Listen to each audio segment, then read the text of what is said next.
qodob baa jira ay ka heshiiyeen ay kaawiyo Soomaaliya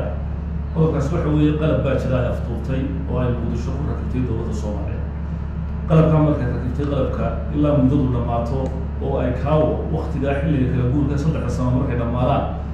ay kaawo waxay diyaar u tahay inay hawada wareejiso waa waqti wax iman doona ay ku wareejinaysaa dowladda federaalka ku wareejinaysaa lagama heshiiyo waxay qaadanaysaa optionkii kale ahaa musicians iyo Ethiopia iyo India lagu wareejiyo haddana Soomaalidu ahaan karin waa marxaladda gaari doona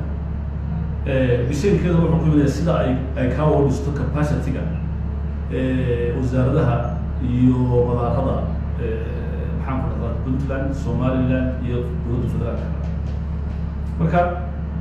dowladda Soomaaliya